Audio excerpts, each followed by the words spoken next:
Hi, I'm Rick Dior, and welcome to part 7 of my health and wellness series for musicians. So, in these videos, I don't do any playing or teaching really, but they are sort of important lessons in the things that can happen to your health and how to maintain your health in drumming as well as other instruments. So, today we're going to talk about pain management, and I'll share some of my things that I do. You're going to have pain if you're a musician from lugging stuff around, practicing, old age, things like that. So recently I had another kidney stone. And if you've not had one of those, you're really missing out. It is extremely painful. In fact, some of my women friends who've had them, not my wife, but she hasn't had one, but they tell me it was worse than childbirth, which is pretty amazing. But at least at the end of childbirth, you get something. And when you have a kidney stone, you don't really get anything but a little rock. So any of you who've dealt with this, you know about that obscene amount of pain and the emergency room visits. And so with my bouts of kidney stones, it is, for me, it's hereditary. But different kinds of things cause them. It can be buildup of uric acid, oxalates in food. But the most common thing that causes it is dehydration, not drinking enough water. And I am usually very guilty of that because I'll get into playing or practicing and I'll actually forget to drink water. And before you know it, I've sweated a couple pounds of water, especially in the summer here in the South. Can get easily above 100 degrees, which it is this week. So you got to be really careful and drink enough water. But this most recent bout, I was in the middle of a run of about 30 gigs in a row during a month, every night pretty much, and rehearsals. And I couldn't really stop because if you're a drummer and you can't really like get a sub for these kinds of gigs, I do anyway. So you have to play through it. You have to play through the pain, which is really a horrible thing. And my musician friends who were always wonderful and understanding, and they knew what was going on. I even hired sort of a backup drummer for one of my gigs, which was a Broadway show, kind of award show. And he had to just sit there just in case I had to run to the bathroom or I was on the ground, in pain. Luckily, he only had to play a couple little things, but I was very grateful that he was there. So, if you're lucky enough to have someone who can help you cover a gig, that's great. Students are really good. Your best students are a great source for that. So, when things go wrong with me, like that, which is very rare, but I've had a few times, I will text my students, certain ones, and say, hey, what are you doing? Are you, this weekend, are you free? Because I may need a backup. And I always get them paid. Even if they're not going to play, they'll just sit there with me. So you have to rely on some sort of pain management for these kinds of things. Even if you sit at home or you're playing, it's not going to make any difference. You're still going to be in pretty much agony, especially with a kidney stone. And of course, there's other things. I've had a compound fracture where, your bones sticking out at a young age. That was not even close to as painful as a kidney stone, believe it or not. So we're going to talk today about some pain management techniques and which ones I found are good, which ones I found are not good, which ones I can play with when I'm performing, which ones I definitely cannot play with when I'm performing. And, if you're going to play as long as I have, you're going to have stuff happen. It's everything, every kind of possible thing. And you just gotta play through it. So the first line of a defense, I like to call it, is basically Tylenol and all those medications that go under that. I think is acetaminophen or something like that. Not sure about these pronunciations. And again, I'm not a doctor, as I always say in these videos. You must, see a doctor. And it's good to have a relationship with a doctor. Go every year, get a physical, get blood work done. I know it's expensive. I know health insurance is completely broken and out of control. But really, as you get older, it's a good idea to get this checked every year. I've had a number of close friends pass away because they never went to the doctor. And all of a sudden, they dropped dead of a heart attack or something, which is really horrible. So that's the first thing you need to do. And a doctor can help you based on your physiology, based on what you're prone to, with pain management. Of course, a lot of that's changed with the opioid epidemics and all that. And we're going to talk a little about that, but I stay away from all of that stuff for obvious reasons. So the Tylenol is pretty much, as far as three different doctors, friends, and my own personal doctors told me, is pretty much the safest thing you can take long term. If you take too much, it can damage your liver, so you got to be careful. But you can, if you take it as recommended, and I have for years because I have, like I've said before, some arthritis and things like that, it can really make your life better.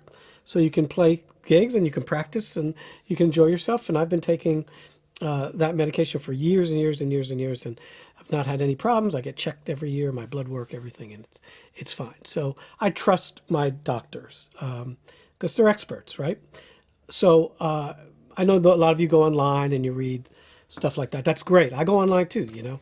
We're going to talk about that too in a little while. But a lot of times it's really good to have someone who knows you, knows your medical history, knows what you're prone to. So if you're prone to ulcers, you don't want to be taking medications like Advil, which are non-steroid pain relief, basically, because they will cause ulcers, they'll cause bleeding. So that's common that people have these kinds of things. So you don't want to take those. And Tylenol, while it's not great for your stomach all the time, it's much easier on your stomach. Now, medications like Advil and Motrin and those things, they're really good for inflammation. So if, let's say, you hurt your wrist and or you have tendinitis and you have to play, that's going to work a hell of a lot better than Tylenol. So if you take it short term, and again, you contact your doctor, you don't have any kinds of stomach or major stomach issues, you can probably safely do that, for 2 or 3 days, okay? And while you may be icing it, trying to rest as much as you can. But hey, if you're on tour, like I've been on tour a lot and I've had stuff happen, it's not like you're going to close down the tour and just say, okay, I can't play tonight because my arm hurts. You got to play. You got other musicians counting on you.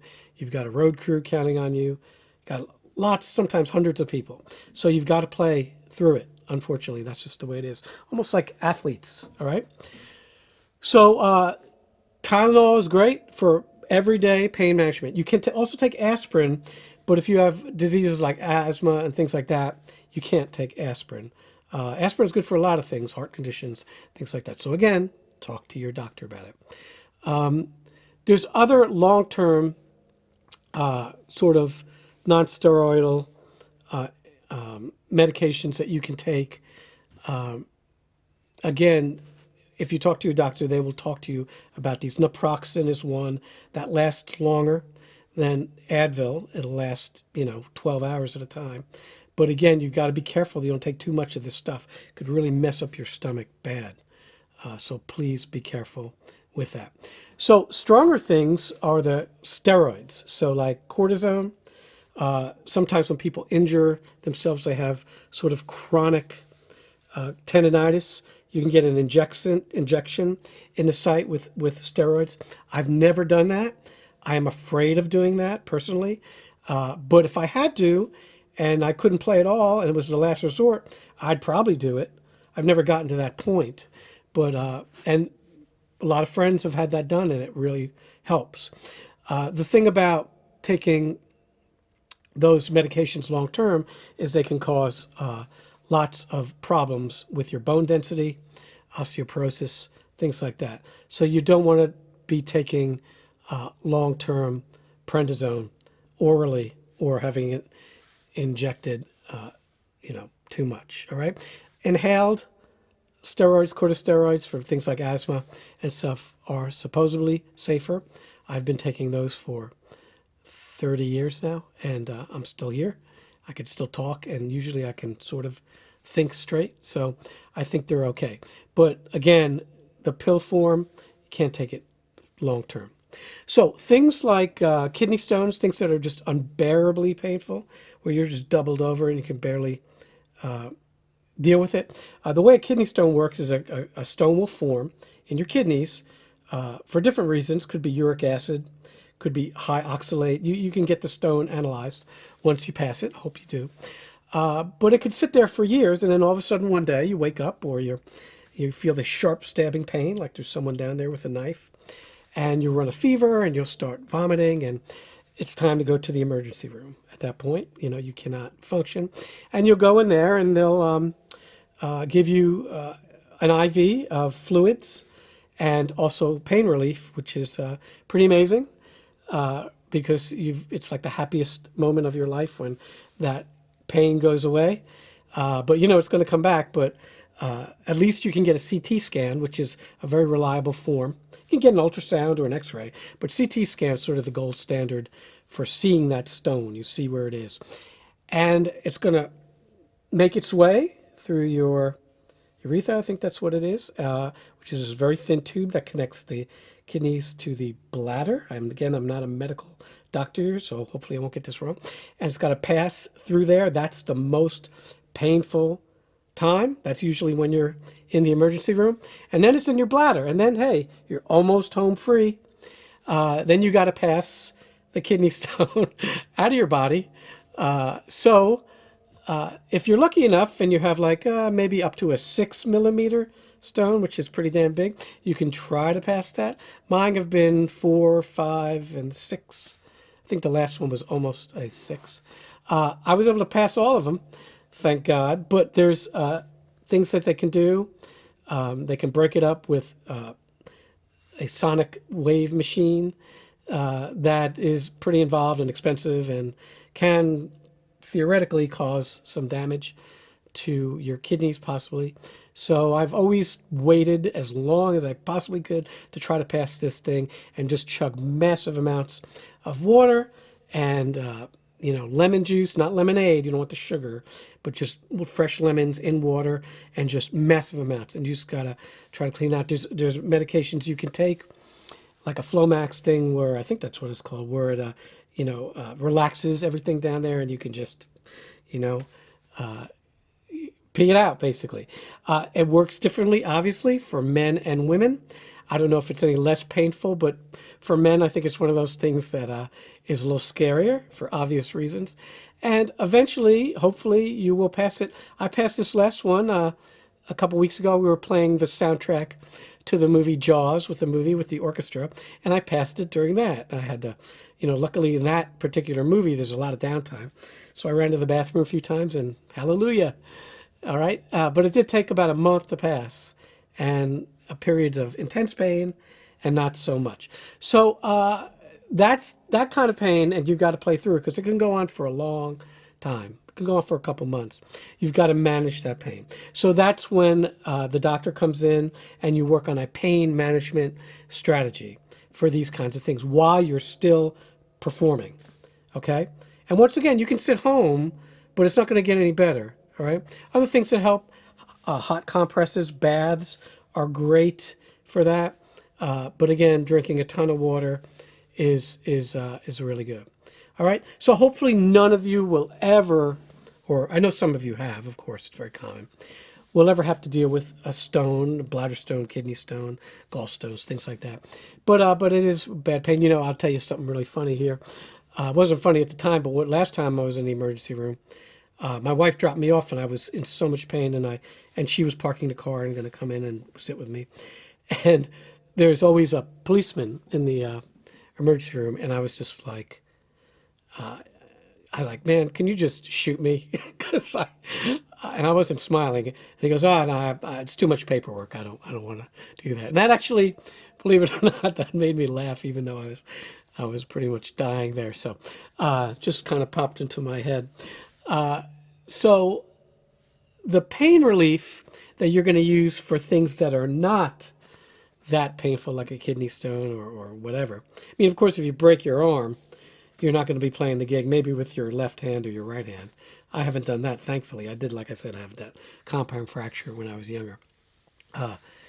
Then I just worked on my left hand and my foot, and I did manage to play a few gigs like that. But you're gonna need to get checked out first to make sure whatever that pain, wherever it's coming from, so you know what it is, and it's very comforting to know what it is. Like if you have this sharp pain, you don't. My first one, I didn't know it was a kidney stone. I thought my appendix was exploding or something. So I went in and it's like, oh, what's a kidney stone? And I found out real quick.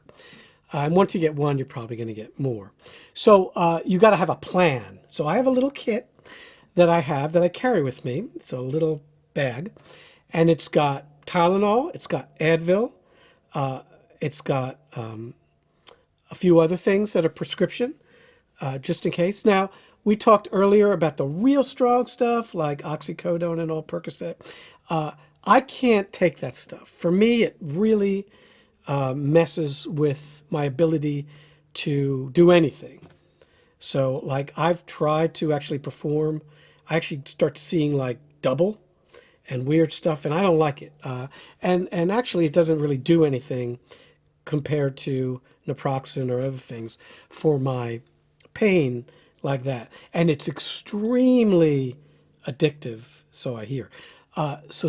If you can, sometimes you can't, you have an operation, you have surgery, and doctors are not going to prescribe that stuff like they used to for obvious reasons. So many people have had terrible problems with it. I would stay away from it. That's your last possible resort to do something. Now, it works well for a lot of people, obviously, but I would start light. Like I said, Tylenol, then maybe Advil. Make sure you're taking them, spacing them apart. You can take them not at the same time, but relatively 4 hours off, 4 hours on, different ones if it helps with the anti-inflammatory. But once again, talk to your doctor about it because you may have underlying conditions. All right. And once you get off the gig, okay, ice and heat are what I use. Now we're talking about skeletal things, muscular things. So if I'm having trouble playing a lot, like, and I have to play hard or long sessions, first thing I'll do is I'll use ice on my wrist and then heat in conjunction with a mild pain reliever or anti-inflammatory. Usually that does it. So, and then rest all day. Don't play the next day because you know you got to play the next night if you're on tour. Don't do anything. It's like if you were an opera singer and you have trouble with your voice, you wouldn't be talking during the day. You would be resting your voice. Same thing, rest.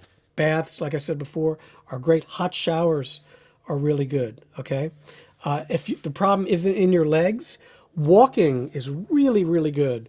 Getting those endorphins flowing. That's actually a really good form of pain relief, is exercise. But again, you're not going to be lifting weights or practicing or do things. Now, sometimes people say, oh, play through the pain and all that. That is a very bad idea, especially if you can't straighten your arm out or you have, swollen fingers and all this stuff, all right?